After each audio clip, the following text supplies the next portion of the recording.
Awesome date, October 19th, 2009. Awesome topic. Are you ready for some video games? This is the OSMcast.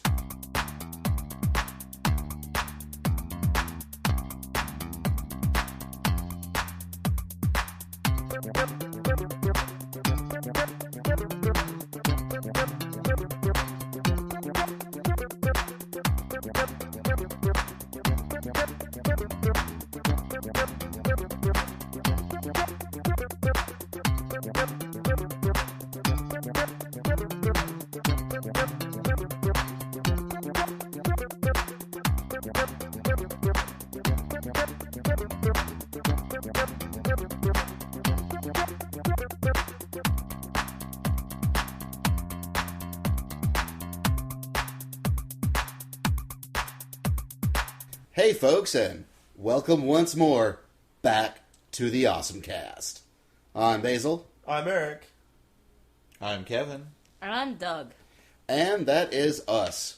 So yeah, we kind of skipped a week. Stuff happens. Weddings happen. Congratulations to Lee and Suze. Lee and Suze! I recognize them from the Awesome Webcomics podcast that went up. They totally got married. And a couple other podcasts here and there. Was Suze on a couple? Oh, that's right. Susie's been on more than one. You're right. Right, she's been on a total of 3 now. 3 now. And Lee has been on a Yeah, Lee, obviously you guys know Lee. I can think of 2. Webcomics and the con. And we also did a wrap-up of 07. Oh, wait. At the beginning of 09. I was saying like in January. I don't think I listened to that one. That's sad. Oh, well. But, yeah. That's for not putting me on the Webcomics one. I just remembered that. Yeah. Okay. But things had to happen. Things be recorded. Like recording now. We're going to do something a little bit different this time. We're actually going to have one giant thing of Moments of Awesome. Where we do the classic video game, What We've Been Playing. And we've been playing some neat stuff. So, there we go. I think all 4 of us here have been playing a different game mainly. Yeah. Like it's our main current game. It's been kind of interesting. Yeah. But first, the basics. You can email us at awesomecast@gmail.com. Much like Car Hacks does. Car hacks. Car hacks? Carfax? No, Car I use Hacks. Carfax all the time. I love you, Carfax! His real name is Eric, but with a K. What? There's only one real Eric, and that's me. All Look, other Erics are merely the illusion. Look, in I'm the sorry. Maya that is the world. First, he's from Sweden. Which makes him infinitely more awesome. What? And Sweden's his awesome. Eric has a K instead of a C, which makes him more metal. It does. Whatever. Okay, he's more metal, but I'm more awesome. So he says, "Hello, AwesomeCast. Hello. Car Eric. Hacks here, your only listener." Yes. Yeah. It's not true. He's just our only listener from Sweden. We got one more. We got at least a couple more. Actually, the guy come to my GameStop and go, "Do you really have a listener from Sweden?" Yes. And I'm like, "Yes, his name is Car Hacks, and he's awesome." I think you should review Kanan. It's a 12-episode series. I liked it a lot, and it felt kind of like a long, short story, and I'm hoping for a second season. And don't get discouraged if you don't understand what's happening in the first few episodes. Oh, I Sent love series that... from my iPhone. Yeah, Jesus. I don't love series understand that... what's going on at the end of most anime series. And it's by, we're pretty sure, this is Kanan with a C, not a K. Yeah. Kino, Nasu. It's the whoever writes for Type Moon, who Fate Stay Night, Tsukihime, Kara no Kyokai. Generally good. I only watched a couple episodes of this show. It seemed okay, but it's fallen by the wayside. Although, given it's the season of crap anime, I may finish it up. Yeah, exactly. Like, now that it's the eternal desert that is this season of anime, It's bad when the fan subbers are like, "Wow, this is the worst thing we've ever subbed." No, wait. This other thing's the worst thing we've ever subbed. It's not a good sign. No. Nor is it a good sign I'm looking more forward to the next episode of Heroes. More than I am to the new anime coming out. That should have never happened. Ever. This is Heroes we're talking about. Ever. Well, hell, I'd rather watch Lost. you do have to give American TV some credit lately in that American TV has really been doing a better job of having a lot more interesting shows. I mean, like, if you think about the shows that are airing nowadays compared to the shows that were airing 5 years ago, like, we've made a dramatic improvement in the quality of American television shows. Yes, because they can't hear me nod, so I say yes. I think it's a couple of things. I think, A, the writer strike is now over. So I'm betting the writers are like, all right, now let's show them what we really mean business. That's actually right, guys! And I also think things like Lost has actually, Lost, people have, you have your fans and your detractors. But I think just the popularity of Lost, people are like, we need to do some weird out there stuff. Mm-hmm. That has created more interesting things and we like that we would weird out there normally stuff. get. Like, you get stuff like, Dollhouse and Flash Forward. And then more experimental things like, them trying to do something different with Stargate Universe. Oh, yeah, like, I really have to give props to the Sci-Fi Channel. Like, I don't remember if I've mentioned this or not, but last season, Sci-Fi Channel had this great show called Warehouse 13 that was a really good series. It's kind of along the same theme as The Librarian, but it's just done with kind of a more modern setting, and it was really really good. I was really surprised to sit down and watch a sci-fi original TV series and it be that good. It was funny, and at the same time it was interesting, and like the characters had really good dynamics. It was well written, and then this season, the Stargate universe is. I've really enjoyed it. It has a lot of really great science fiction concepts, but in the 3 episodes that have aired at this point. I'll say the resurgence of Doctor Who also helped. Yes, that probably did. Yes. I think that also had an impression. Like, now that I'm thinking about it. But yeah, we'll give not Kanan a try. speaking an American show. Well, no, but I think it had influence on Americans Yes. watching TV. No, Sci-Fi started showing it, so yes, that was... Like, I think it's one of those things where I think there's been a lot of positive influences that has encouraged new things. And stuff like Twilight and True Blood. Anyways, Hey, the first season of True Blood was interesting, till they fell into their usual vampire-human romance crap traps. Look, shiny vampires are never interesting. Look, all I'm They saying, aren't shiny. look, They're actually fairly monstrous. there's But- two general, genres I tend to stay away from. Harem anime. Alright, 3 things. Harem anime, stuff made by Gonzo, and vampires. Stuff made by Gonzo is not like a section. I don't think it's a kind of... I don't think that counts. It is. In my world, it counts. And that's really what's important in my universe. My philosophies on life. And now the news. News! Well, okay, the world of awesome, but it's really the news. And for the world of awesome.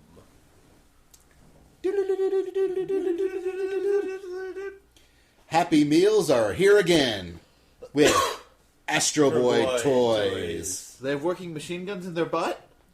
No. Well, no. Maybe. Well, we'll see, kids. We're getting Astro Boy Launcher, Trash Can, Astro Boy Puncher, Peacekeeper, Astro Boy Flying, and Zog. Oh boy, Zog. What the shit's a Zog? I don't know, It's one of but the it's old all guys. based off the new Astro Boy Imagi- movie? Astro Boy movie by Imagi or whatever you hell pronounce it, which is going to be in theaters on October 23rd. And the words of Dave Merrill, or the paraphrasing anyways, don't care if it's bad, we don't care if it's good, you all go out and see it because it's Astro Boy. And Tezuka deserves it. And then maybe we'll get Gotcha Man. Yeah.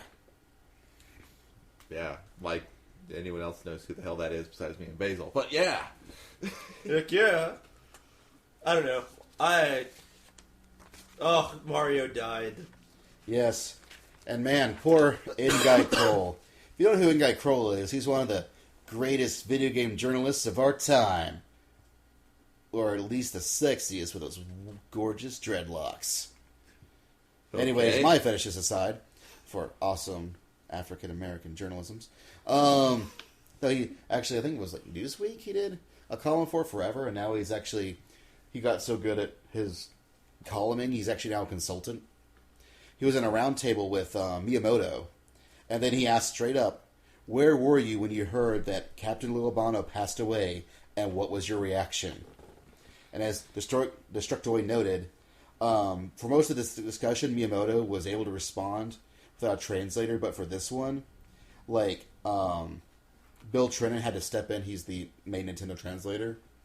And he had to translate and propose, and so Miyamoto processed the question, and the reply was, "You're the one that just told me." Wow. Oh my god. So, Mr. Kroll had to feel horrible. Like, oh my goodness. I had to tell Shigeru Miyamoto Mario is dead. God. Like, I don't know if there's anyone else listening that's a child of my generation, and Basil and Kevin's, and, well, I think Kevin's actually one behind us. But anyway, the point is, that growing up as a kid, I watched it. this is the Super Mario Brothers Super Show. Come on. It was I don't know. It was a major influence upon your childhood years if you saw it. Yeah, it was. You played these video games, and they were, you had an imagination because you weren't one of the dumb kids.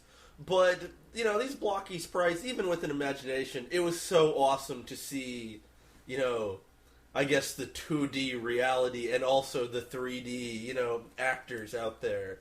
That was just so neat for me as a kid. So Yeah.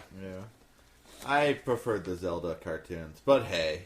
Well, they were we all preferred they were the Zelda better cartoons as it was. Like, Although going back to watching them, they're both pretty okay. Yeah. But the Zelda one seems way more epic and cooler at the time. Me, beard guys. I like Zelda. I would really actually like to rewatch the Legend of Zelda cartoons. That is not one of my childhood things I've been able to revisit yet. Now, to give you an example of the usual tone of that roundtable, they also asked why Princess Peach wasn't playable in the new Super Mario Brothers. Why isn't she playable? Well, this was Miyamoto's response. "I thought it would be nice to have her as a playable character, but the Toad characters had a similar physique to the Mario character than Peach does. And if one of the four had a dress, we'd have to come up with special programming to handle how the skirt is handled in the gameplay. And that's really the only reason why Peach isn't playable. Of course, if we had Wario in there, we'd have to program a way to make him fart." Laughter. Huh. Oh, well, I've been handed Here the I thought you complete had to go Zelda animated rescue her, series. and that's why we couldn't play as her, but turns no. out it was the skirt. Darn skirts. So I think the obvious solution was to put Peach in pants. But That would rock, but hey. Bandai Namco's taking up Vesperia 2. Yes! Electric Awesome! No, I not want it. until you bring us PS3 Vesperia to America. Oh man, I just want more Vesperia all the time. Tales of Vesperia 2. Raven and Alexei's Excellent Adventure. Yes! It would be so epic. Tales of Vesperia 3. Now, this was... Yuri and Rapide's bogus journey to the vet. This was a developer discussion to celebrate the theatrical release of the First Strike movie. Which has done really well in Japan, from my understanding. And apparently people keep asking the general manager, will you be making Vesperia 2?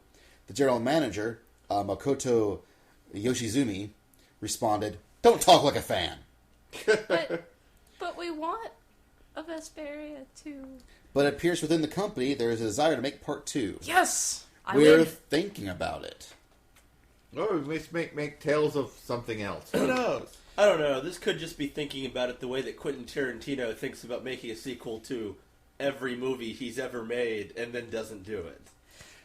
Reservoir Dogs 2 coming in 2037. Calling it now. He doesn't. No, they've announced Reservoir Dogs 2, actually. But It's actually, I think it's a trailer, too. there's no trailer for Reservoir Dogs 2.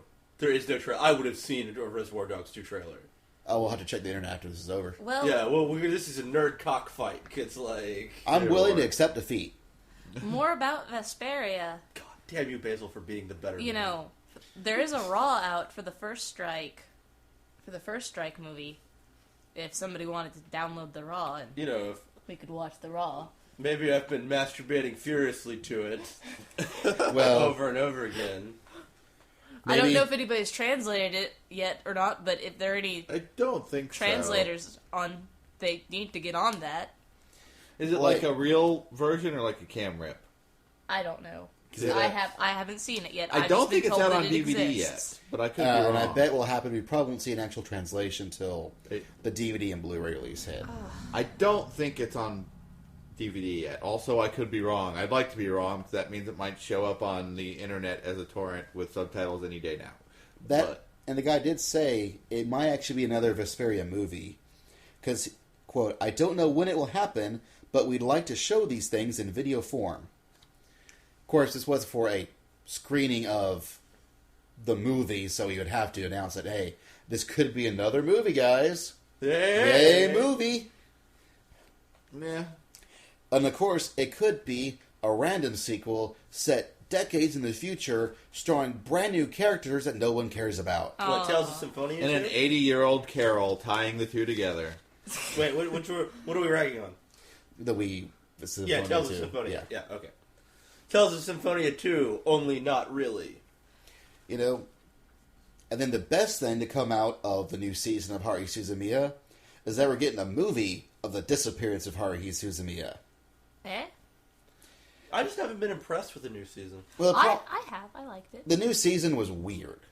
It's like the same 6 episodes over and over again. Well, that was the first half. Yes. Was the 8 episodes of Endless 8, where they showed the same episode over and over again, but didn't skimp on the animation, where they reanimated the majority of the episode over and over and over again. Like, they do it in different shots. Sometimes it would be the same shot, but all the characters would be in different clothes. Like, they recorded lots of new dialogue of the same dialogue. Like, they really worked to spend money on rehashing the same thing over again.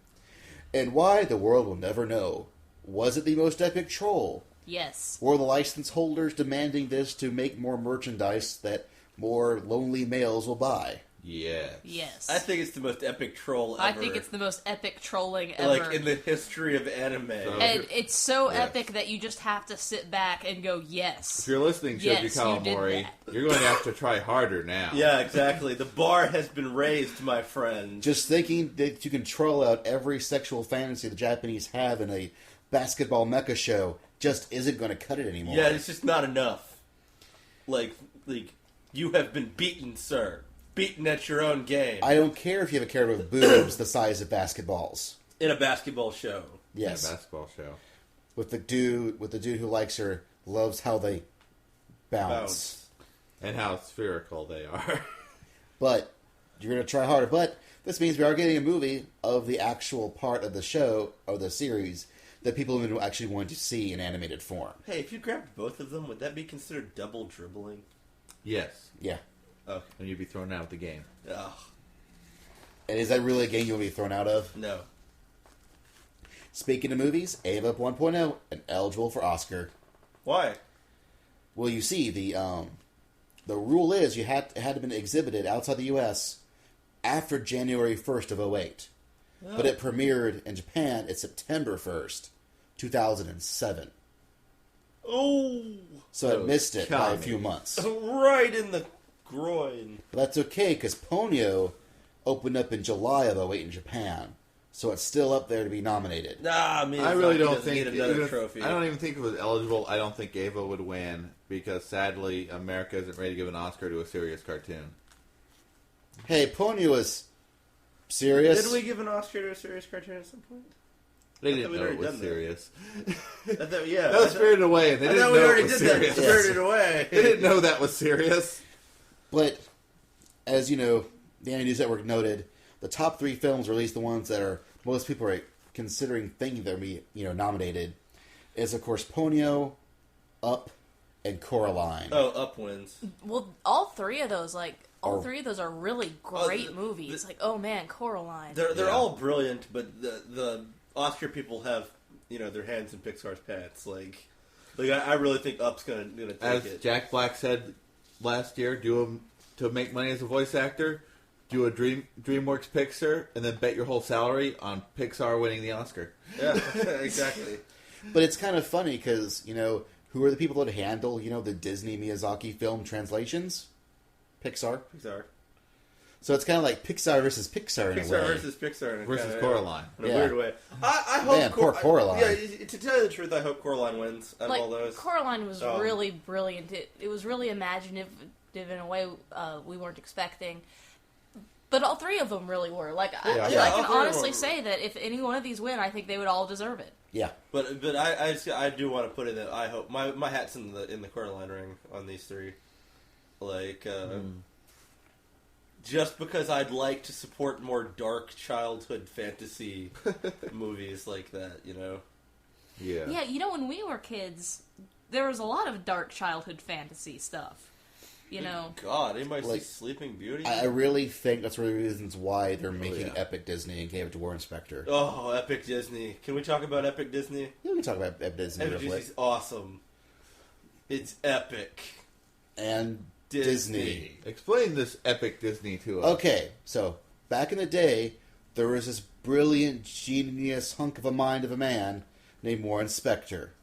He gave us such gems as Deus Ex, Thief, System Shock, and whose wife also wrote some wonderful Shadowrun and Earth Dawn novels. Oh, no, come on, you're straying off the path. It's important. Those are important. To me. To me. Part of the story. Anyways, Warren Spector is a brilliant man. And his studio, Junction Point Studios, pretty sure it's called Junction Point, a few years ago was suddenly bought out by Disney, and then no one heard from him ever since. But he told everyone, hey, it's going to be kind of surprising. Turns out he was working on the re-envisioning of Mickey Mouse. And they're introducing it in a video game form. Yep. Disney was like, we want you to make a Disney game. And he was like, I don't make games for kids. That's not what we said. That's not what we asked. That's not what we asked. We said we want you to make a Disney game. And they pretty much we want you to re-envision Mickey. And I think it's a real, strong sign of video games that they're choosing to reinvigorate Mickey through a video game. Not through a TV show, not through a movie, but through a video game. It almost makes me wish it wasn't on the Wii. I know that sounds terrible, but it's not because I dislike Nintendo or dislike the Wii. Well, okay, maybe it's that. But it's that I'm just praying, and I'm hoping Warren Spector can see it through, that when we do get Wiimote stuff in it, right, it is used awesomely and not obligatorily because they feel they have to use Waggle. Well, for what I understand is, the whole idea is they actually went back and actually had to get rights to Oswald the Lucky Rabbit, who was actually Disney's first cartoon creation, that he lost the rights to Universal before he made Mickey. And what happened was Mickey became really popular and Oswald fell to the wayside. And the whole plot is Oswald's pissed off because Mickey was so popular and he was thrown by the wayside. And Disney actually had to get the rights back just so they can make this video game. I thought that was really impressive that they've pushed so far that they had to get rights back for an old character that old. But probably it was kind of easy to get because no one's used it. Yeah, I'm sure no one's using it. I mean, the whole idea is that Disney's Mickey screwed up this world. It was a painting world. Yeah. He actually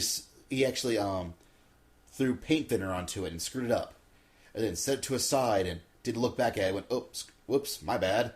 Went on with his life. Meanwhile, the Phantom Blot, which is another old character in old Disney shows, actual cartoon shows, has pretty much taken over. And, Mickey gets thrown back into this world, now he has to save it. That he screwed up. With Mecha Donald. And so it's this weird, almost Tim Burton-esque, Disney World. Oh.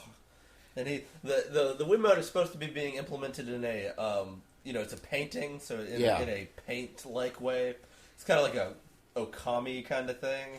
That could be cool, but the problem with Okami on the Wii was that it was actually harder to control the Wiimote precise motions than it was. Well, I'm really hoping there's Wiimotion Plus involved in this. That's my big hope is that Wiimotion Plus is involved, and Wiimotion Plus essentially makes the Wiimote the one-for-one item we thought we were getting when the Wii came out. And also, I have a feeling that, remember, Okami was a PS2 game. Yeah. They ported over to the Wii. And also Right. could have been that people who were programming it didn't quite get it quite right. Whereas this one's been built ground up for the Wii. So it might actually work out better this way because they actually have been designing it from day one to use these controls. So here's here's hoping it's good. Yeah, The pro release hope it date's kicks in ass. like next year, at the end of next year, so they've Yeah. got plenty of time. So if you're getting Christmas presents for Eric for next year, no. But I had a wonderful transition from awards to awards, so let's pretend that happened. Because apparently, foreign fans can now vote for the Seiyu Awards Oh, Before- snap. for the Overseas Fans Choice Award. Overseas Fans Choice Award. To recognize more voice actors by recognizing opinions from more areas. Like the website has actually both in English and Japanese. And we can vote for people to win awards. In Japan. Go us! Yeah. Yeah, that's awesome. what I got. Yes. Well, I mean, Oh. it is kind of neat that they're going, hey, I guess these people do watch anime. Maybe we should give them an award because, or give them an award that we can vote on. You know, Since they we watch watch lots of shows too. They watch a lot of anime in America. Let's throw the dogs a bone, shall we? Yes. Well, we do make much money over there. Do they? Of anime? Yeah, Overseas probably. market is income. It's Yeah. noticeable income. I'm not sure what percentage or income it is, Like, but it's a it's- noticeable market. It's not like it used to be, but it's still, a good Yeah. chunk. Okay. It's getting to be like the video game market where you have to have the hits. Like, the video game market is kind of reaching the point where to make money with the video game, you've got to have the blockbuster video game. Well, And- it's actually weird. In video games, actually is kind of reverse what's happened with anime. Like in anime, it's become more insular in Japan, where they're focusing on their money. Whereas, possibly because of that, video games aren't making nearly the amount of money in Japan that they used to. So they're having to focus more on overseas video game sales to actually make a profit. make a profit, yeah. So, here's hoping. Have they announced if PS3 Vesperia is going to come to America yet? Nothing to us. Not yet. Yeah. Oh, Well, I mean, they brought out Eternal Sonata, so they did. probably the big question is whether or not they think it's worth the investment to do all the new voice acting bits for all the new skits and stuff. Yeah. It's a exactly. shame, because I'd really like it to come out in the U.S. and come to my Walmart, so I have an answer for parents when they say, what kind of video game should I buy my little girl? Yes. Yes. But I know that before we go on to the main video gaming subject, Eric had a podcast to pimp. Oh, yeah. Well, I don't actually have the URL on me. You've caught me with my pants down, actually. I didn't actually bother to memorize the URL for this. I'll include it in the show notes. Just remind me before I put it up. Alright, will do. But it's the Hardcore History Podcast. And it's essentially a really awesome guy who goes through and makes history interesting for the layman. Some of you, since some of the people who know me listen to this, I'm a history student, and I'm very interested in that kind of thing, and I'm very, very happy about any attempt to make history accessible to normal people. I think that people, they think of history, they think, oh, memorizing a giant block of dates, boring, snore, snore. History is the greatest story that's ever been told, and it's completely true. And this guy gets that. He understands that, and he brings the drama, the action, the humanity of history to the forefront, and he does it in an awesome little about hour long podcast. So we'll throw the URL up there, and go check it out if you're interested in all. I mean, and we're talking about some crazy cool stuff here. I was listening to a discussion the other day on the effects of alcohol on the leadership of the world. Like, several, world leaders in several countries are known to have drunk heavily. It was just the culture at the time, or they were alcoholics, or what have you. What would it have been like if they didn't drink? Would it have been worse? Would it have been better? What's the deal there? And it was a very interesting discussion. And stuff like that. So write it down, write it down, motherfucker. check it out. If you email them, tell them the OSMcast sent you. Maybe we'll get links back. another podcast. Sadly, it's probably the best podcast ever, but I'm going to tell you about it because you probably haven't heard about it yet. The Bugle. It's actually done by the London Times, and it has two guys. One is this guy named Andy from London, and this other guy named John from New York. And by John, I mean John Oliver of The Daily Show. Really? Yes. And it's for like 30 to 40 minutes of them talking about the week's big world news and making fun of it.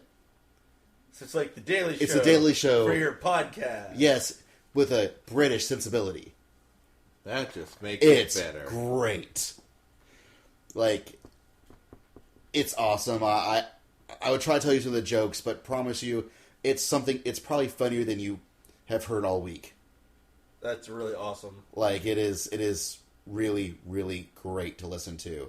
And I didn't know about it until I read a thread on a forum I go to called Talking Time. And they're like, oh, listen to this podcast. So I'm like, why haven't I heard about this before? So I'm spreading the wisdom to you now, dear listeners. Go Listen forth. to them too. They're Listen. hilarious. And British. And British. So, I'm going to have James play some music, then we'll talk about some video games. Lay down Video the fat games. beats.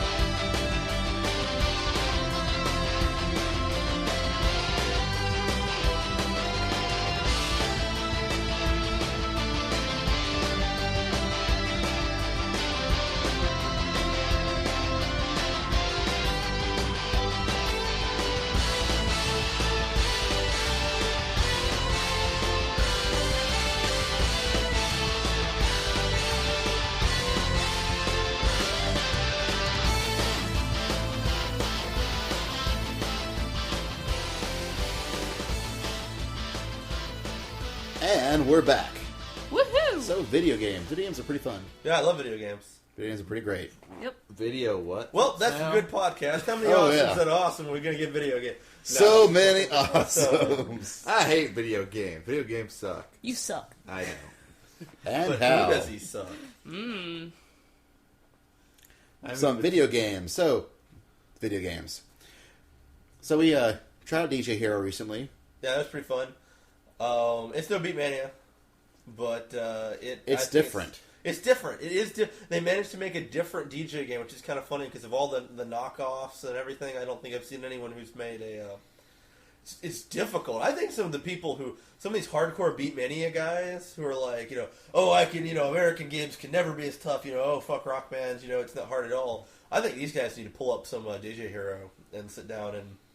Because it's a pretty difficult little game, and you're talking to a guy who's played Keyboard Hero. So, Keyboard Mania, excuse me. coming soon, Keyboard Hero. Chance, this is the same demo that everybody else in the world has played.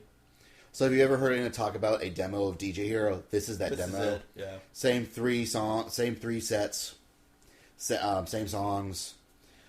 We just happened to come across, for a day, there's a setup to try it out during one of GameStop's demo days. And it... I'm sorry. Did you want to... Well, I think James, or Inubito, I'm sorry, let's use his DJ name, put it best where it's as much about being a DJ as playing guitar in Guitar Hero. Yeah, it's not. I mean, it's got a slider, and it looks much more like an actual turntable than the Beatmania table and everything. But at the end of the day, it's still a video game about pressing buttons when the pretty color lights come on.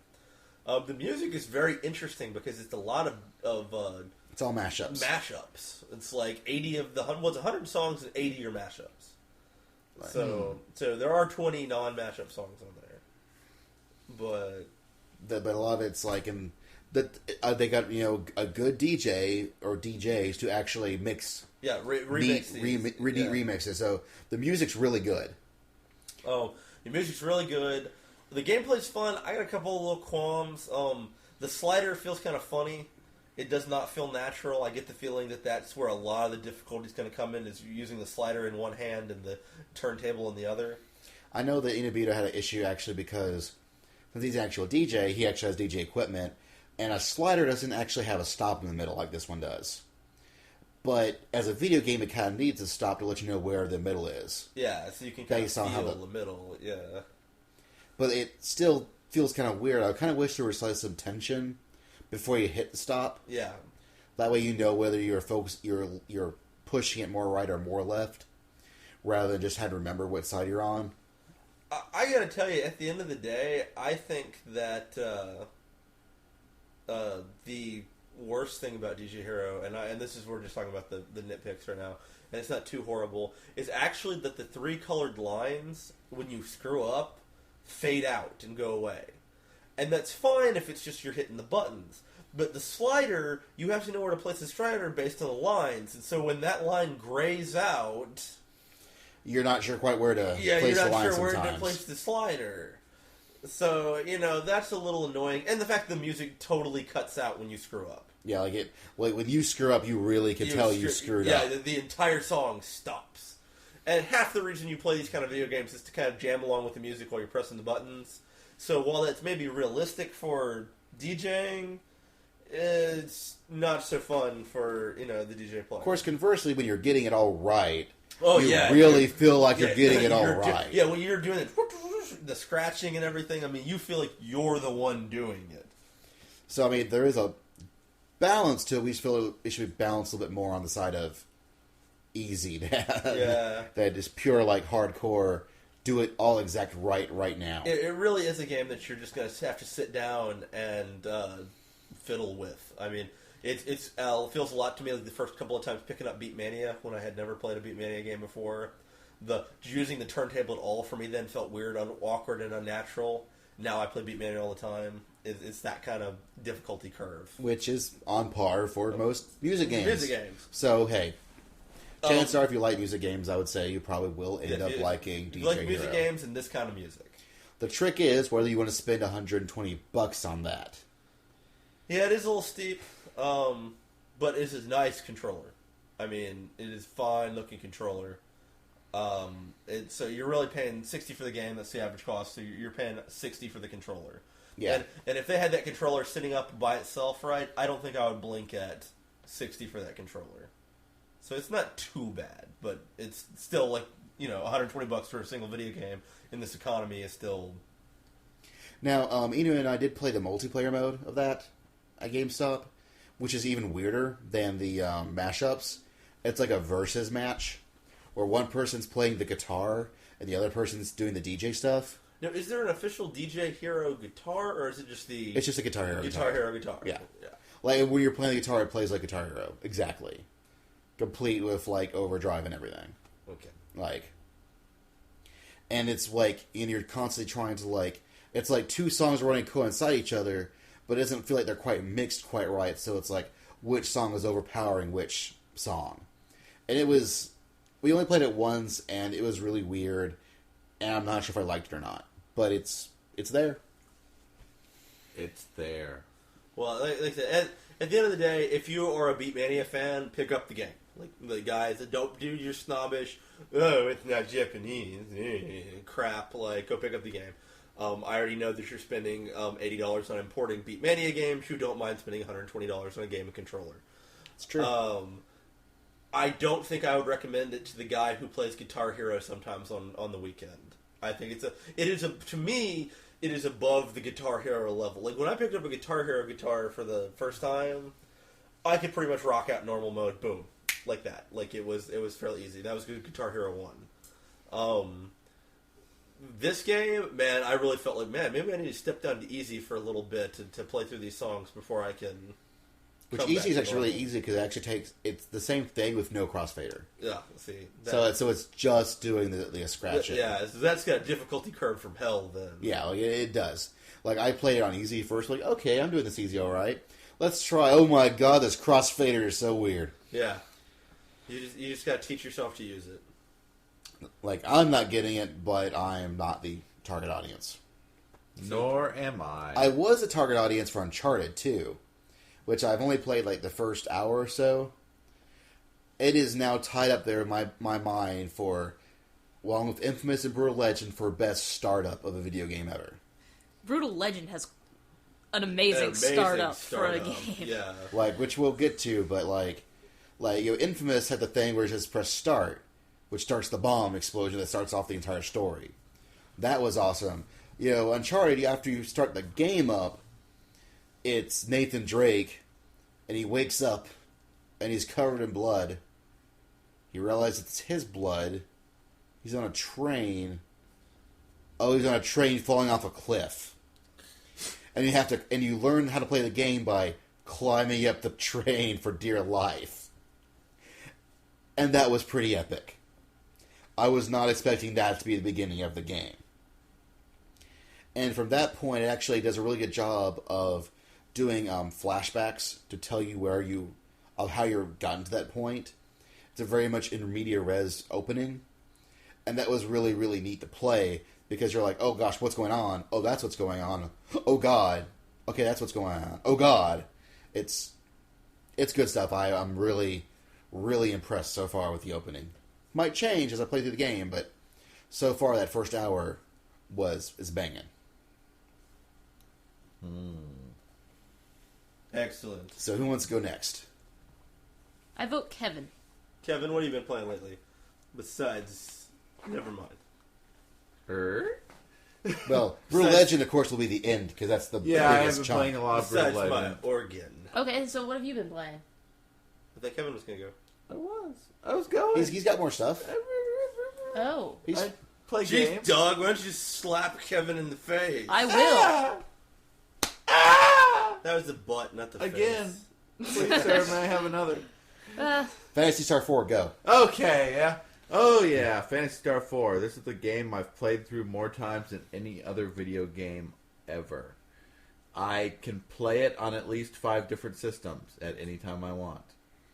And do? Yes. The easiest way is to get any of the Sega collections, either the Sega Genesis Collection or the Sonic Genesis Collection. The Sonic Genesis Collection gets you more games, though, for any of the current consoles, except for Wii. But you can get Phantasy Star 4 from the Virtual Console. You can even get it for PSP or download it from the PlayStation Network for PSP, which is how I've been playing it lately. Phantasy Star is... So what is Phantasy Star, Kevin? Phantasy Star is a RPG series that started on the Sega Master System and Sega Genesis. That, I don't know, it's kind of Sega's answer to Final Fantasy, I think. But the original is more of a overworld map than with first-person dungeon crawl kind of thing. Is that the way 4 is? 4 is not. 4 is your basic RPG. You get a party, adventure, fun. It's armor, equipment. But at the time, on Genesis, it tells the story with these little cutscenes that are like comic book panels almost with dialogue that, okay, not so great now, but they were like really awesome on the Genesis when there was no such thing as CG cutscenes. And it's got a charming cast of characters. It's more of a sci-fi story than fantasy, but it's a fantasy game. They just coach it in sci-fi terminology. There are blasters. There is armor made out of things like graphite and ceramics instead of Ori Halcom and Mithril, but it's kind of the same concept. Weird cast of characters.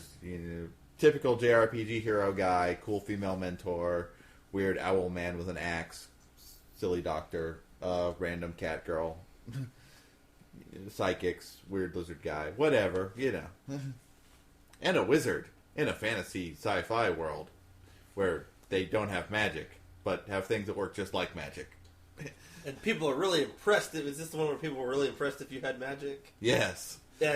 But I cast fireball with my technique.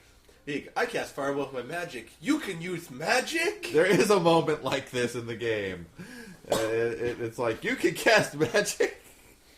It looks different. It does have a nice the battle sequences. You kind of are looking at the characters from behind, and they do kind of jump up and interact with the enemies in a way that you don't see in a lot of the, here's the line of enemies, like a la Dragon Quest titles. the characters actually kind of jump up and hit the enemies, which is still endearing to me to this day for some reason.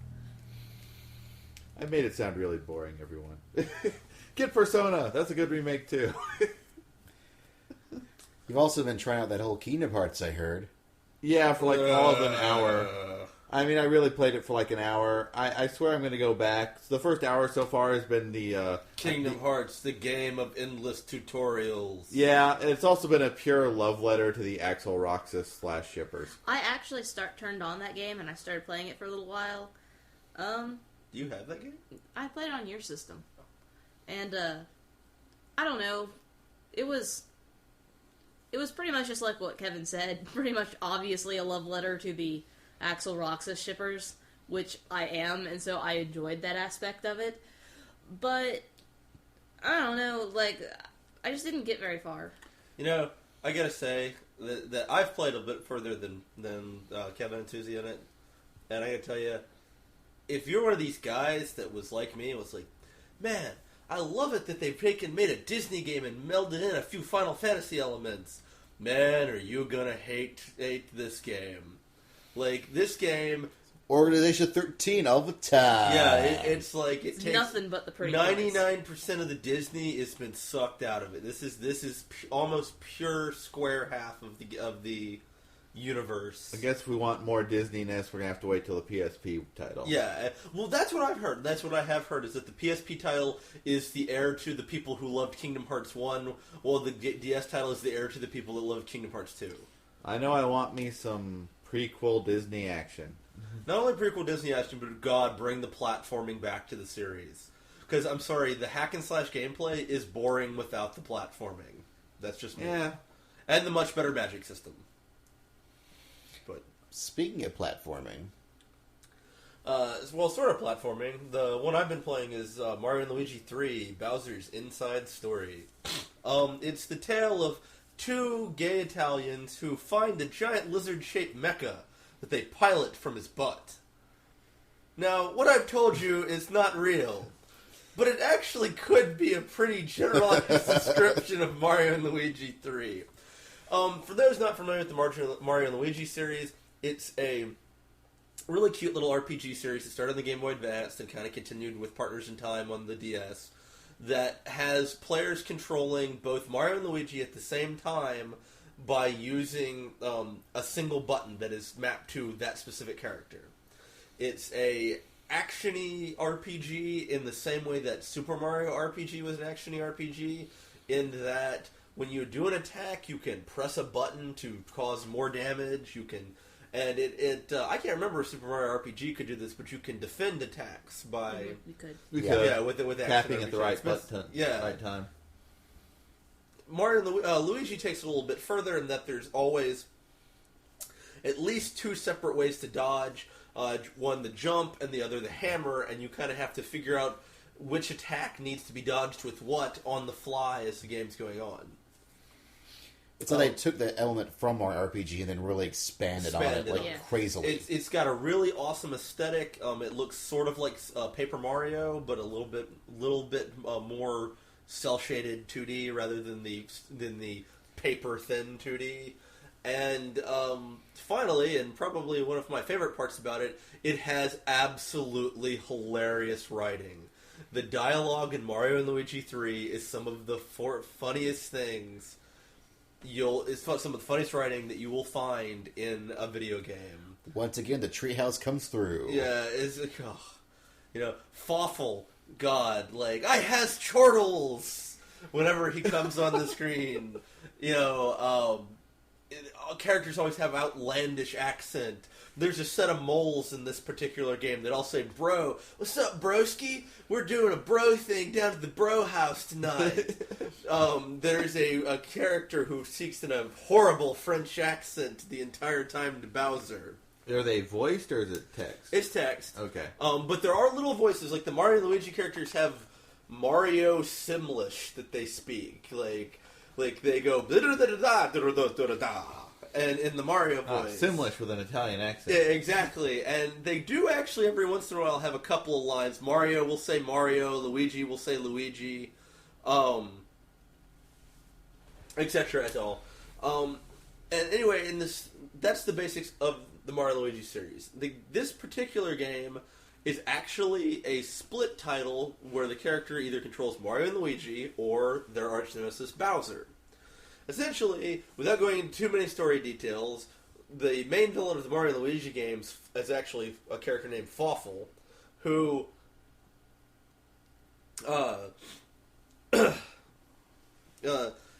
decides to trick everyone in the Mushroom Kingdom into getting this horrible disease. Then, for inexplicable reasons, decides to trick Bowser to eating this mushroom, which causes him to inhale everyone in the Peach's castle. So Mario and Luigi are stuck inside Bowser's body. And you control Bowser on the top screen and Mario and Luigi on the bottom. And Mario and Luigi must do things in order to help Bowser on his quest while they're really trying to do their own quest. For example, Bowser is trying to lift a block. So they have to go to his adrenal glands and pump Bowser up to lift the block. That sounds safe. Later, Bowser gets some pollen, and he needs to push a sailing ship. So they tickle his nose until they sneeze the ship outwards. And various stuff like that. And, anywho, it's a lot of fun. I'm about 3/4 of the way in the game. There's, as I mentioned, Bowser is the mecha. Bowser, it turns out, can unlock his secret potential when his life is threatened and turn into an 80-foot-tall version of himself. And then he does battle with giant mecha castles, trains, and a random beanie cap that is in an ocean at one point. Why he's never done this before, we don't know. Frankly, we don't care. Well, they actually do explain it. He's never done it before because no one's has stimulated his adrenal glands right, when only Mario and Luigi inside the rump command, I swear that's what it's called, wow, can exercise the power to make him grow. What, they punch his prostate around a little? Yeah, wow. You actually ride little boats. And you ride little boats in his adrenal system. And shoot little electrical charges into his spinal system to, what is it? It says Bowser's energizing. That's what they call it. Oh, Lord. Wow. Oh, Nintendo. I need to play this game. Yeah. Anyway, it's fun. The playing as Bowser segments are entertaining. The playing as Mario and Luigi segments are a blast. It has one small problem in that it's some of the touchscreen stuff is a little gimmicky. And also sometimes you play as Bowser for entirely too long. I know that sounds weird, but Bowser is not why I'm playing the Mario and Luigi game. And while that's fun, it is fun to play as Bowser. Sometimes an hour of Bowser, 2 hours of Bowser, right, is not really what I... Especially since Bowser is much more limited in what he can do than the Mario Brothers are. It's kind of got, in that aspect, it's got, sequelitis in a kind of reverse sense, in that a lot of games get stale. I think Nintendo is so worried about this game getting stale, they actually threw too much new stuff in. Right. So, there you go. It's a blast. It's definitely worth $30. Mario and Luigi is some of the best RPG gaming that exists, in my opinion, so pick it up. And Kevin's giving me the eye, because he's giving Bold me the... claim, Eric. Yeah. I might have to try it out, though. It sounds cool. It's no Chrono Trigger, but fuck, what is? That's true. No, Phantasy Star IV. It is heart and soul, not the stories, but the gameplay is the true successor to Super Mario RPG. At its core, that is what they've done. They've created their own Super Mario RPG. Now, they don't have the awesome square plot and characters that Super Mario RPG did, but they do have some wonderfully hilarious writing. Yeah. Anyway, I babbled on long enough. I believe Susie should go next with her... RPG? RPG. Yes. Well, the game I've been playing Vesperia, of course, since, Forever. For like a year or two now. It's awesome. Yeah. But anyhow, Vesperia.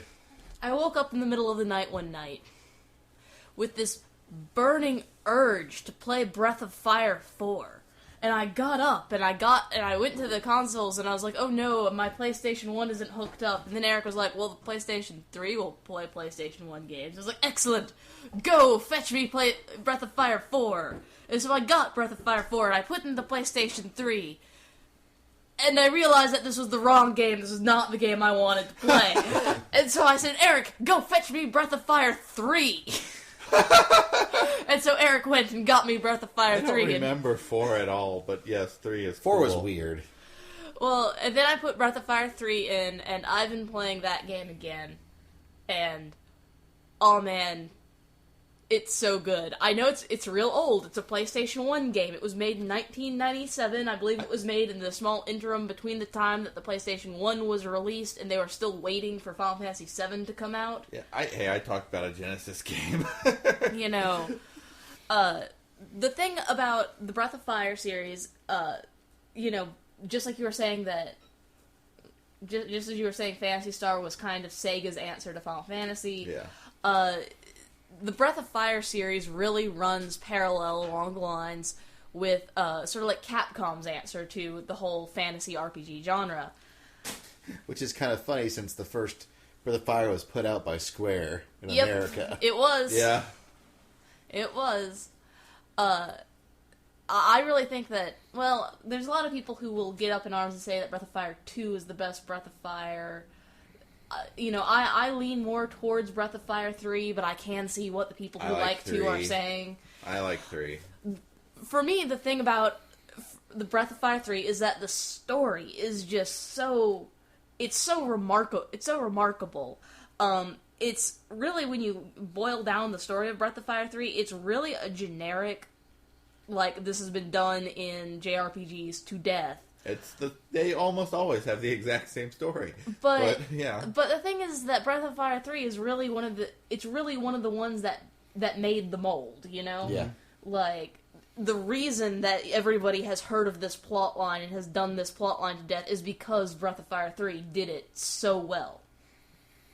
And it just worked and jived really well. Kind of the basis for all... If you haven't heard of the Breath of Fire series, which... You should have heard of the Breath of Fire series, but if you haven't, the basic premise behind the Breath of Fire series is that your main character is a dragon. He always is. He's a guy. He looks like a guy, but he's really a dragon. There's always some turn of events, usually fairly early on in the game, that reveals that he's actually a dragon. Except in that quirky PS2 Dragon Quarter one where you get possessed by a dragon. Oh, is that what happens in Dragon Quarter? That was going to be what I was going to follow up with. That I haven't actually played Dragon Quarter. It's nuts. I mean, it is the black sheep of the Breath of Fire series. It's actually the basis for the Dead Rising save system. Wow. Like the people who worked on Dragon Quarter went on to make Dead Rising. I like about the game is that everything's in scale with everything, and there's actually a count saying how far away from the surface you are, which is the goal of the game, is to find the surface, which may or may not be a mythical thing. And That's you're like, cool. get possessed by a dragon, and every time you use your dragon powers, it slowly kills you. If your D meter reaches 100%, you turn into a dragon for real and destroy the world.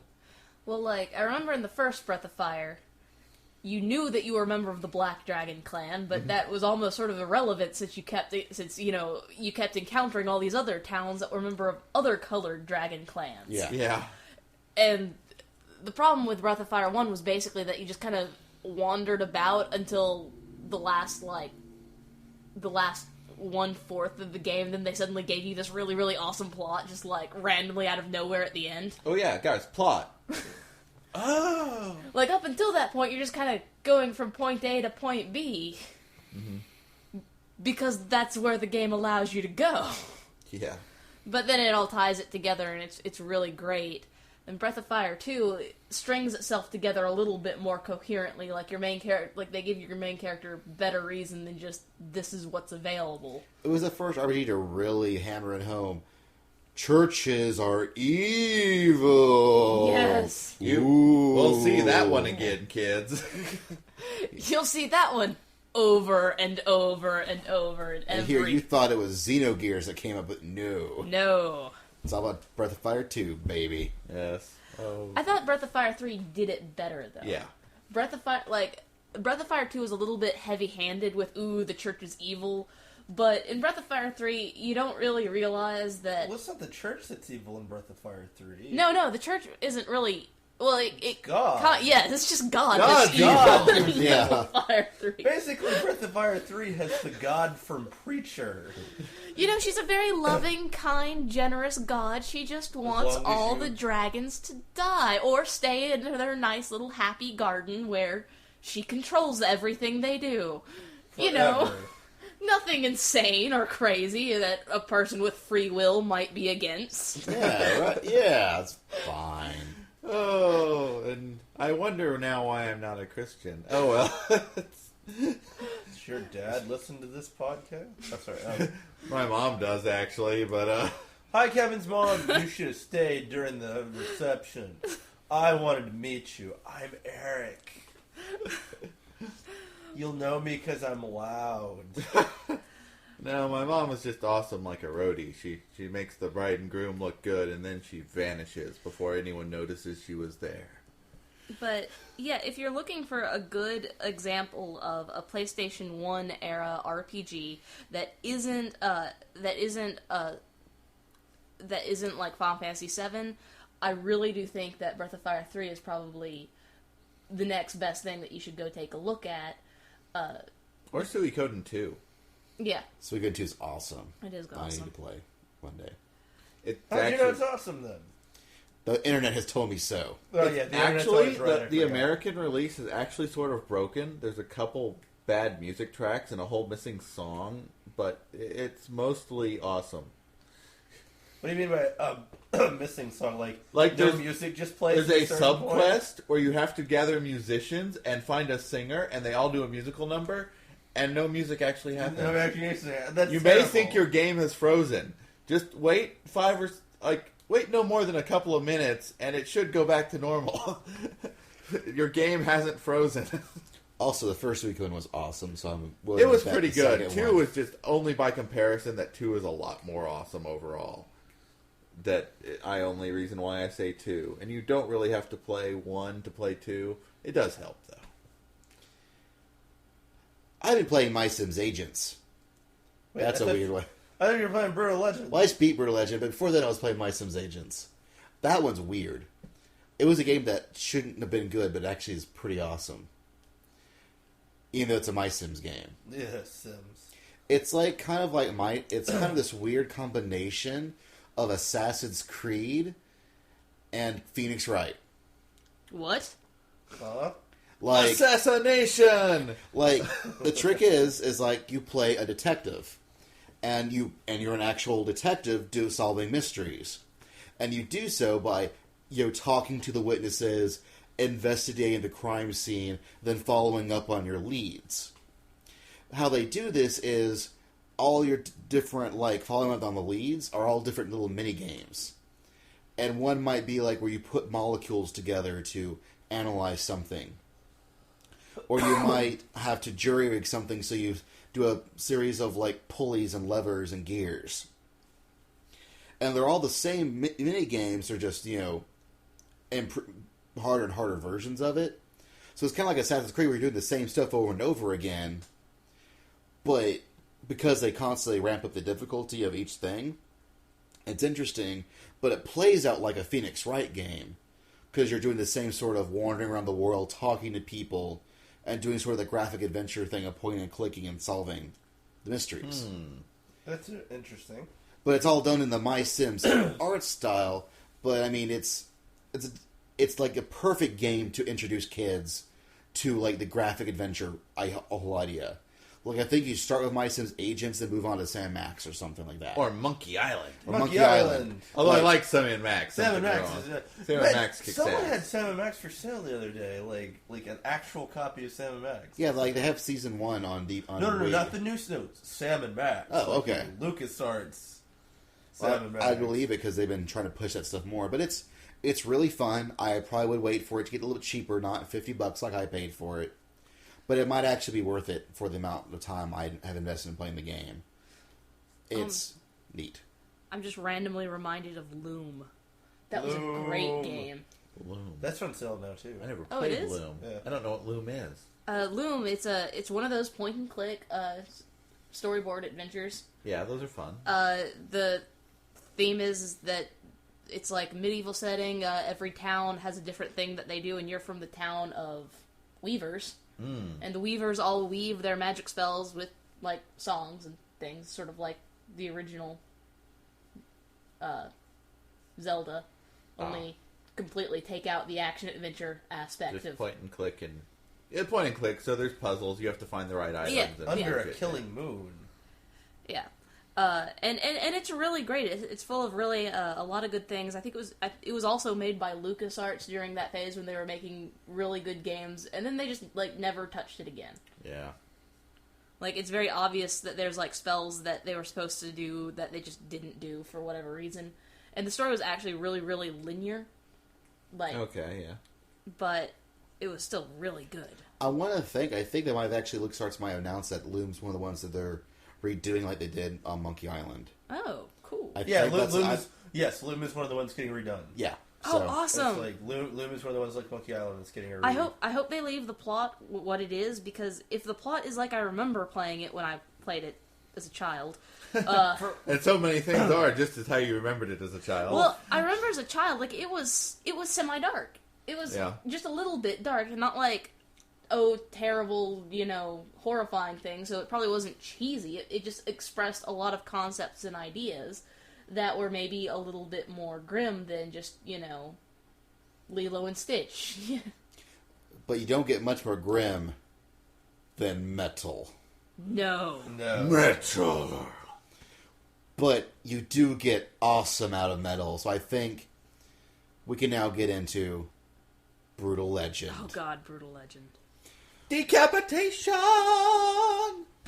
Which also has an awesome opening from the very point the disc is put into the system.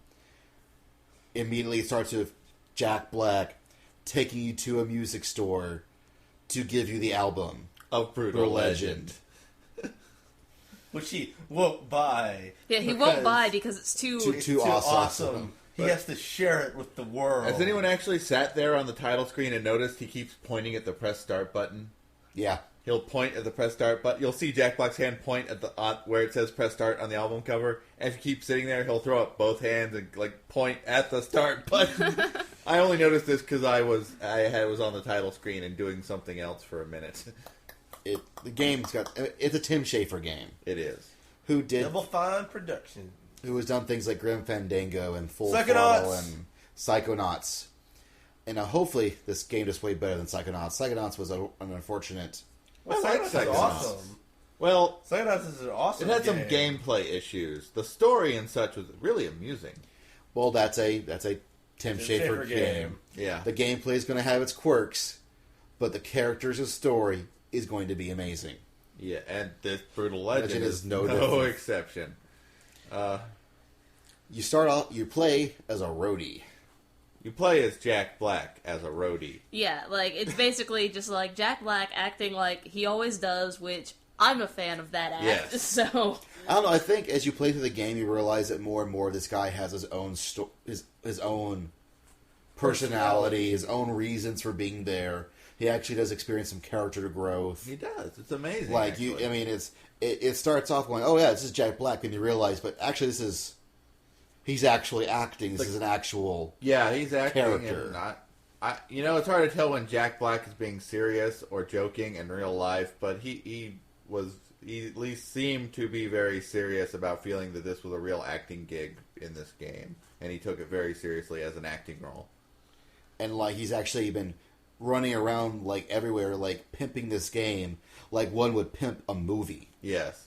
or Like, a book deal or something. Have you seen like the Jimmy Kimmel Live where he showed up in costume as No. Eddie? oh, that's or as, brilliant. Eddie Riggs? Yeah. That's Jack brilliant. Riggs, sorry, that's someone else. But he actually had a ridiculous muscle suit on, but he came in walking on carrying the battle axe with the long hair, and it was like on Jimmy Kimmel Live. I actually found that from the link from Penny Arcade to Tim Schafer telling us how it's not an RTS when it really is. Like, and of course, Tim Schafer was on what's his face, Jimmy Fallon. Mm-hmm. But they actually got Tim Schafer to go talk about his video game on a late night talk show, and I thought that was awesome. And no one's buying this game from my Walmart except for me and Inabito. And so, what the hell are wrong with you people? But it's a really good game, and so you're this roadie who, due awesome circumstance, ends up in this heavy metal world where he is the one true savior, but he refuses to admit that he's the one true savior. I mean, he's just there to make other people look good. It's like kind of like Lord of the Rings meets the cover of every metal album ever. It really is, and I thought it's kind of an almost trope on the whole adventure game thing, because normally you're just one dude who's doing everything, but no one's really quite sure that you're the person that's doing it. And the whole thing is he's doing this so that no one will realize that he's doing it. He's generally making someone else look good. He's being a roadie, and I thought it was a really neat way of describing what you would always do in these games, but in an entirely different context. And I do like the game manages to. It's when you get down to brass tacks, it is a real-time strategy game, but it starts off totally as an adventure game and eases in more and more aspects where you have to control groups of people to do things. Like it actually sort of eases you into it, and you don't even realize that you're doing it. Mm-hmm. Like first, you learn to control Eddie, and he's hacking and slashing, doing his thing. And then they introduce you to the driving segments, because it's a whole open world that you can just drive around in and explore to your heart's content, and you're going to use your car a lot. So they introduce you to the car. And then your first actual main mission, once you get acclimated to the world, is you have to rescue these headbangers. And that becomes the main force of your army. And you start by, you just have these 4 headbangers, and you just command those guys. They teach you how to command them. And those are your base commands for everything else. And they just keep layering it up more and more. You collect more and more people, to the point you have an army, and then you start commanding the army. In the form of a giant rock concert of doom. To quote our main character, holding his guitar, "In my world, this just makes noise. Here it blows stuff up. I can't wait to see what a real rock concert does." Yeah. And a lot of people have been kind of weirded out by the whole RTS thing to it. And you shouldn't be, because it's awesome. I don't like RTSs, but this is great. I don't especially either, so I was amused. And Tim Schafer has actually did a giant blog post about the RTS stuff to it, and he points out this is different from any RTS you played, because you're still playing the guy while you're doing the RTS stuff. Yes, when it's in the RTS mode, you can do everything you could normally do when you're adventuring around on yourself, up to and including summoning your car and driving around and running people down. Yeah. It's almost like a squadron-based first-person shooter. I mean, has anyone ever played any of those first-person shooters where you've got a squad of 5 or 6 or more guys? The closest is really Gundam's Ionic Front, which is sort of like that. And from what I've seen, it's almost that, in that you're playing yourself, but you're also playing everyone. Yes, you've got you have about up to 40 people to deal with, roughly. Yeah. Depending on what unit, they sometimes count for more, and how many units actually spawn are different. But about 40 people tops you're trying to deal with. Now, I have heard a complaint that, in the beginning of the game, it's pretty fun to, I'll control some guys, go back and kill some people myself, control some guys. At the end of the game, it becomes really hard to not just be controlling the action, the RTS. What I've discovered is you have to learn to paint broad strokes. You can't. Micromanaging will kill you, and you just kind of want to go. Which is funny, because that's like the anti-RTS. Yeah, like the whole idea is that I learned that playing the game, you send your wave of guys over here. While you're sitting over there, you jump down. You start buffing them with your guitar. You start hacking out the more heinous bad dudes, or do a little double team with any of your characters. Yeah, the double teams are like every friendly unit you can do a double team with, which gives you a super hyper powered attack that you can only do when you're double teaming. Yeah, the headbangers form a little circle of headbanging around you. The Razor Girls who have cannons hop up on your shoulder, and you can direct where they shoot. Things like that. Where it turns in from a single shot to a giant shotgun blast. Yeah. Or you can hop up on the giant rolling rock stage juggernaut and summon a giant stone sword from the heavens to smite your foes. Yes. This game does have something that I must admit is probably the best thing I have ever heard. That is the idea of Blade Henge.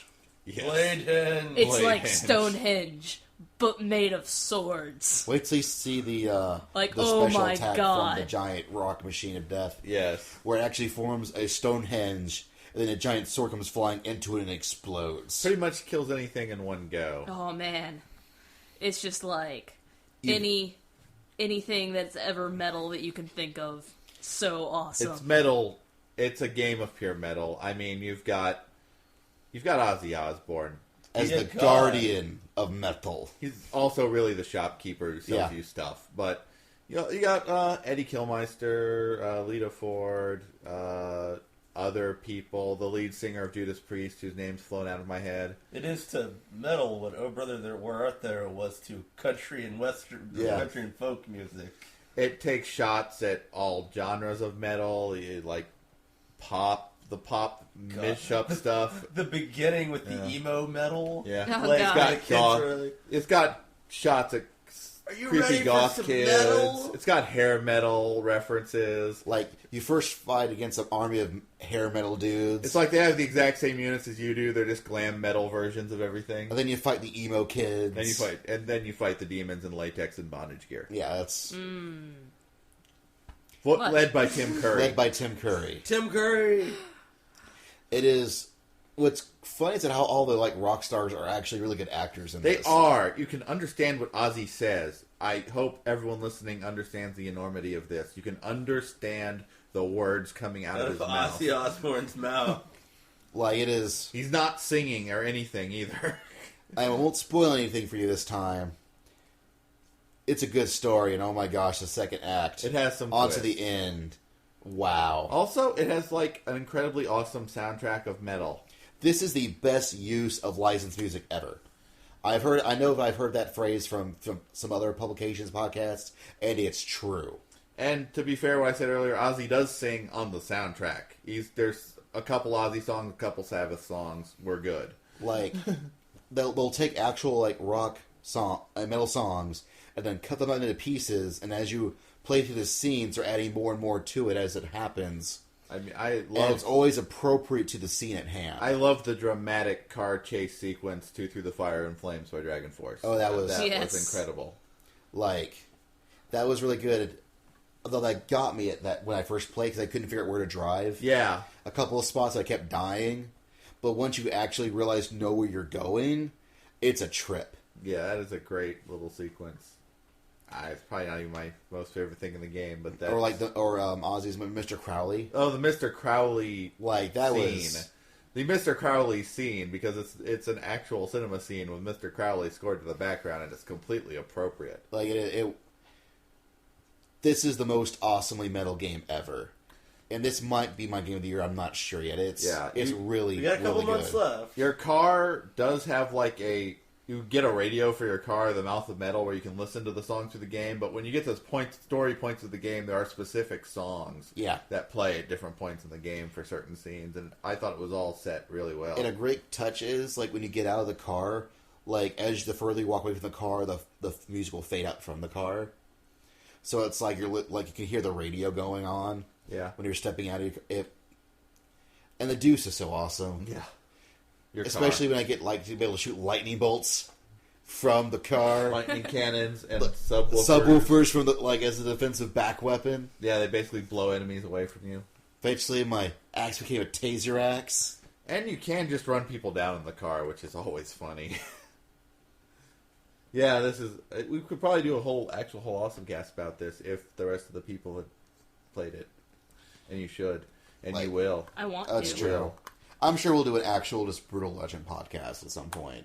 When we actually go out through all the spoilers and everything. But There are spoilers. because there's such spoilers in this. Oh, man. This had way more of a plot than I thought it would. It wasn't all just lol, metal, haha, we're so brutal. It's a legend. It wasn't that. I did beat this game in 12 hours, which seems somewhat appropriate, but somewhat short still. I wish there was more. Well, there's a saying. There's a difference between a game being literally too short and should have gone on, and it leaves you wanting more. And it seems like Brutal Legend seems to fall into the category where it just leaves you wanting more. Before I reached the end of the game, no matter how long it wasn't going to be long enough. I did think I'd gone through about a third of the game when I'd really gone through half of it, but it was still pretty awesome. I was expecting right before the final boss fight, I was expecting I was going to beat the fight before the boss fight, and then have to backtrack through some stuff to go back towards where we started from, but as it turns out, no, here's the boss. Like, I do actually feel that there's another few hours of the game they meant to put in to it and then didn't have a chance to. We may get downloadable content. The box swears it'll have downloadable content. Because what happens is, like, the first half of the game, it's one giant continent, and you go through all the different areas of the continent. Each area has its own thing. But once you get to the second half of the game, they're much more segmented areas. Mm-hmm. And there are areas where I travel to where it totally looks like something should be there. An event should happen there, but doesn't. Yeah. And so it really kind of feels like they wanted it to go along more, but they just didn't get a chance to finish it up. They had to put out and they wanted to tighten up what they had. Because they do, like, several different game types in one game. Well, that's probably why it was, like in development, then the limbo happened, then it had to be finished up real quickly for EA, right? Yeah, like... And then they had to deal with lawsuits and... Yeah, so... But it does feel like there was more to it. They just didn't have a chance to get to it. Like, when you go through Army 3, then straight on to Army 4, it does really feel like there's been more stretch to it, but there wasn't. But that said, it's so freaking... Like, when you beat it, you feel like you've conquered the metal, and it's... In the intro, it did something that I really liked, which is... Right before the very first time the characters ever cussed, it paused and said, "Now wait a minute, do you want to hear the cussing?" And right before the very first act of really gruesome gore happened, it paused and said, "Now wait a minute, do you want to see the really awesome gruesome gore?" Only if it's really awesome. And historically accurate. Let's see, and I like that because I know all these guys will want to see the cussing and the gore, but, I kind of don't want to see a lot of gore, and so I'm glad that I can turn that off without really, like, taking away from the game, Yeah, it's true. Well, maybe it is that gory. Never mind. Dudes' heads explode. Yeah. It is that gory. I'd turn off the gore thing when we get a chance if that's going to bother you. But it's a good game. It's an M-rated game, so, they went with it. You can choose to have it bleeped and non-bloody, or bloody and bleeped, or non-bleeped and non-bloody. Whatever you want. And it asks you first. I think that's a nice touch. And if you change your mind, you can go back to the options and change it. Yeah. Which I thought was pretty neat. Yes. It's also got multiplayer to it, but I haven't played the multiplayer. Neither have I, but I'm not terribly interested in multiplayer. It's pretty much the RTS battles. You're actually just facing off other people. Now, you can play, and I haven't, you can play multiplayer mode by yourself to get a feel for it. Yeah. If you want to, and I feel as if we should be wrapping up. As if some invisible force is gesturing at me, telling me we're almost at the end of the podcast. So, yes. In the end, video games... Awesome. Very awesome. And now, till next week, sirs and ladies, people from Sweden, we're out. I love you, Sweden. Bye, Sweden. We love you, Sweden. Good night.